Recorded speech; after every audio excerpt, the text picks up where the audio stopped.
Armie Hammer, who just did an exclusive interview with Air Mail. And this is his first time speaking out after the R-word allegations came out about him from a woman named Effie Angelova. Yep. So he explained a lot about his personal history, and it kind of felt like a distraction from the issue at hand. It felt like a distraction from addressing the allegations, and they were really serious ones. And actually, Effie came out again in response to this interview, and she posted another video explaining what happened to her, or allegedly happened to her, in detail. And I can't say exactly, but she is describing, she said, over 4 hours of violent abuse that she was not able to escape from. Yeah. And afterwards, she showed screenshots of text messages that came directly after that incident, where she said she was still trying to appease him and repair the situation and repair their relationship. And she explained in her new video, like, her motivation for doing that was that she felt like she was almost like brainwashed. Stockholm syndrome. Yeah, like Stockholm syndrome, which is a classic response that we see from these people. So in this interview, he brought up a story from his past, saying that a youth pastor that he knew when he was 13 allegedly abused him. Am I ghoulish for thinking that this feels like he's like, everyone in Hollywood hates religion? It feels like someone's pointing a finger at me. Let me point a finger somewhere else. Look over there. That was my thought, where he's like, what could I say that would both get me leeway and is something that would bring me back in their good graces? And that's what this felt like to me. I don't know if that's ghoulish of me. So all he has actually admitted to in this interview is being in emotionally abusive relationships in which he had BDSM sex with adult consenting women. So he has not admitted to any criminal behavior. Yeah. And look, to our society and our media, like the media apparatus of America, it's kind of their own fault for like glorifying the cannibal text messages that's all I remembered. That's all they remember, because it was more scintillating. It was like I kid you not, there was articles that were like noted cannibal Armie Hammer, like, you can just say that. He's like having weird cannibalistic fantasies is not the same thing as eating where a dude. He's like role playing over text messages. That's not, and so the actual allegations of actual abuse got lost in the shuffle. Yeah. And that's to the fault of the media. It's also because those are so common in Hollywood. They had to find a catch why you should. They're like, oh man, they're like, Harvey Weinstein's a thing right now. We need something that stands out about this. Ooh, he fetishized eating women. And all those text messages proved are that Armie Hammer is a privileged Nepo baby who has no distinguishable personality traits and decided that his personality trait was going to be his weird cannibal fetish. Yeah. Like, he's just an uninteresting person who made his sexual proclivities into a personality trait. Which is sad, because the dude was like a successful actor. He could have been interesting in any number of ways. Sure. I am sure he didn't need to do that. Yeah, so here's what he said in his interview with Airmail. What that did for me was it introduced sexuality into my life in a way that it was completely out of my control. I was powerless in that situation. I had no agency. Sexuality was introduced to me in a scary way where I had no control. My interests then went to, I want to have control in the situation sexually. So that is his explanation for why his cannibal fetish came to be in his psyche. Yeah.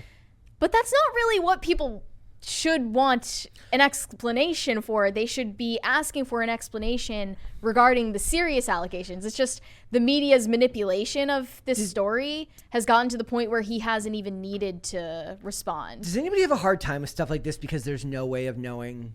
Like, I see stuff like this. She's crying. She seems very sincere, but he's like I can't know. I can't know if he did this. I'm not going to say this dude's guilty because she's crying. Yeah. Like, I don't know. I have no, and I don't want to hear the crap about how there's no upside to making it up. I don't think or know necessarily that's what happened here, but I'm done pretending like that's not something that happens. Yeah. Variety is saying that they corroborated this story by interviewing his godmother, or that happened to him.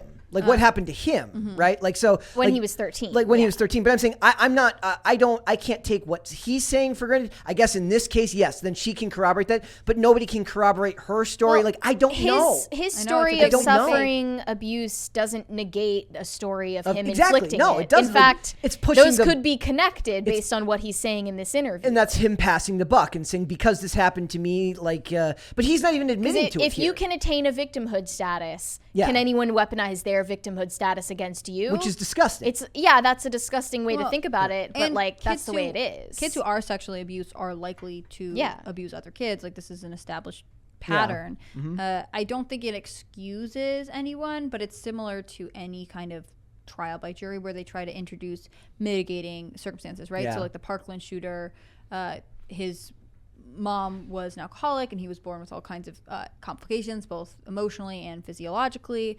And does that make it okay that he did what he did, or does it just make it, and they argue that isn't that supposed to just mitigate? Isn't that supposed to be just for sentencing? Like no. Okay, that was part of the trial. It came up over and over again. I always thought that stuff was supposed to be there, obviously knowing nothing about it. Like the idea is like it doesn't make you less guilty, but it may offer mitigating circumstances for your sentencing. For your sentence, I mean, like with the Parkland shooter, he had pled guilty, and it came up, and they had to decide like if the crime that was being brought against him what was applicable because of the circumstances he was in, right? And so it has to do with sentencing, but it comes up at trial pretty regularly. And I mean, it's hard to say it. Just like you might to a jury, I feel like Hammer's trying to say, like, you have seen one depiction of me, especially with these cannibal texts, but you don't know the whole story. And I don't think it excuses his behavior, but it's a completely normal way to operate. I mean, who was it? Kevin Spacey, who was like accused of all kinds of things, and he was like, I decided to live as a gay man. Yeah, he's like I decided to come as a gay man. And everyone's like, really? I think you missed the timing on this one, sir. I'm not surprised. Part of it for me is, why is this interview coming out now? He's electing to do it. He's contacting the media himself, which makes me think like he's getting divorced, right? There must be something else about to drop legally. And so maybe they're going to lay charges against him. It's not. I mean, obviously, if this happened to him, that's terrible. If he abused other people, that's also awful. But more than anything, to me, it's like, okay, what's the PR timeline here? And there's evidence that his now ex-wife, Elizabeth Chambers, actually was in contact with Effie, who alleged these crimes, and used her story as leverage in her divorce case. It's just so, like, what all of these this people says are to gross. Me, what all of this says to me is, like, it just shows you just what a media circus being a like, even the most painful thing you can experience in life becomes a show trial for everyone to witness, and they're all playing the game. Yeah. Like you kind of have to, right? Like Effie has to. She has to now because she's thrown her hat in the ring. There's the documentary. She had all the stuff that came out about him. And is she going to get justice? I don't know. How do you prosecute something like this? You can't really. Like, it's not going to end up getting prosecuted in any meaningful way. It'll be a civil trial, right? Which has a lower threshold of, like, there's a lower burden of proof for that. And he's like, look, if I still had the messages that I sent her on Facebook Messenger, I would be able to prove that what happened between me and her was consensual, right down to the Starbucks we met at.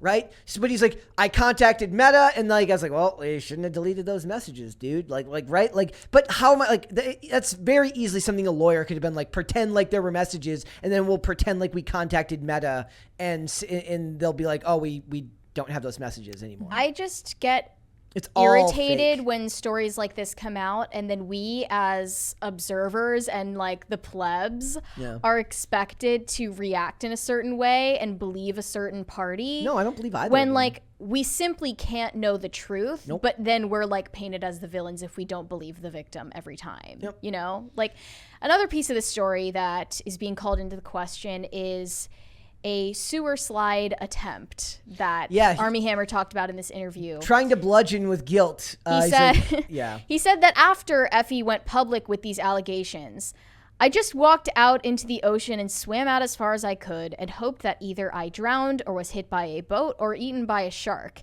Then I realized that my kids were still on shore and that I couldn't do that to my kids. Even invoking the kids there is emotional blackmail. Exactly, yeah. And then Effie went on her own Instagram story and was like, excuse me, you told me this about like swimming out into the ocean before I ever went public with the allegations to make me feel bad about your past abuse. So he had told Effie about his past abuse before any of this was public information, and then claimed that he swam out into the ocean over his feelings about his trauma. But now he's saying he's doing it because he's being falsely accused, therefore he tried to do it. So it's all so switching up the timeline. Yeah, it's all fake, and it's all positioning yourself in the best way possible for the media narrative. And we're not just going to sit here and believe either party. Nope. Or believe Elizabeth Chambers or any of these people, because they're simply not living in the same culture as us. It's the hardest part here. Like, there are times where like there's stuff I don't want to cover because it is kind of part of what you do. Like when you have these conversations, right? There has to be some type of discussion to be had that has a through line, right? And sometimes it's so messy that there's just no, like, you're just like, does anybody even want to hear you talk about this? Like, the discussion here, we're framing it around the media shapes the narrative. And the idea here is that the world of, for celebrities, even the world of something as awful as abuse is different from that of which a normal human being lives in, right? Mm-hmm. That's a clean thing that you can portray to people when you're trying to have this conversation. Sometimes it's not that clean. It's not that easy to understand. Mm-hmm. And it gets lost. The message gets lost. I blame the message getting lost entirely on the media. Yep. And I think that the Armie Hammer situation turning into a laughingstock and a meme was the media's fault, not us as onlookers. Do you think there was any intentionality from his legal team or his PR team on that? To shift the focus to the cannibal fetish? Yeah, because it became this crazy thing. He's a cannibal, whatever else. And we all said at the beginning of this. It's wacky. If he was a cannibal, he'd be in jail. Right. Yeah. And there's no evidence, so no one can prove it. And then you're arguing about the wrong thing. And at the end of this, like we all said at the top of this segment, that we completely missed the abuse allegations, right? Yeah. It became this weird thing. Armie Hammer, the accused cannibal. Oh, isn't that wacky? Get it? What a quirky guy. Benefited from this, and it would be hard not for me to see, like, then it turns into a true crime series that people profit off of. Imagine that conversation where like the his person's on the phone. He's like, look, I know it's bad, but I know it says R word, but could we soften it to cannibal? Like, that's freaking evil, dude. I mean, like, if you challenge a message, putting something even crazier and absurd out there makes everything come into question, right? Yep. An abuse scandal might have gotten some traction, but like we said before, there are other people who come up with abuse. How often do you hear about the cannibal messages? And then there were actual texts. Yeah. And it makes it seem so ludicrous, you don't want to follow it. Thank you. Yeah. You should watch Jerry Maguire. Okay. Just don't I'll add it to my list of things to do. Also, guys, I have a special 300th episode crisis party sound effect that I am so excited about. So very excited about. Should I announce what I'm going to do for the 300th episode? Yeah, we should say it now and mention it tomorrow. Okay, I wasn't sure. So, okay. This might get me killed. But for all of the super chats, $10 and over, I am going to be inhaling helium before I read them out loud. And I don't know, I might pass out. Start planning your like. If I feel faint, then I will stop. But otherwise, like, that's gonna be our shtick for our 300th episode. So start planning your messages that you want to hear read in the most ridiculous voice possible. Serge is gonna be bald. I hope. Let's hope he's done it by then. I really hope. Yeah. I think that he will stick to his word. Yep. All right. He seemed very serious about it. Do you think that there's here's the other thing about stories like this. There's no like fairy tale outcome to. There's no like he ends up in jail. There's a video that shows like because even if there's a video that shows the crime still happened. Right? Like, so it's like, there is no great outcome for stuff like this. It's just sadness. I just don't want people to let the media like memory hole things and manipulate them and twist their ideas of things. But this is an example where I literally fell victim to that. Like, I only remembered the cannibal text. That's all I remember too. I was like, and we were like complete pawns in the media game. I would read the articles. I'm like, why is it say they're like accused cannibal? I'm like, he didn't actually get accused of eating someone. Like, there was no accusation of cannibalism at all. I was like, who the hell did he eat? Nobody said he actually ate anyone. But why is this a thing? But every publication that used that terminology had more clicks than the ones that didn't, right? And I stand by. I believe even if initially he tried to fight it or disprove it, I'm confident that by the end his PR team was like, this is good because everyone's talking about this and not the other thing. Thanks for watching. Listen to full episodes of Pop Culture Crisis on Spotify. Keep up with us on social media and make sure you subscribe and ring that bell so you never miss the show. Bye, guys.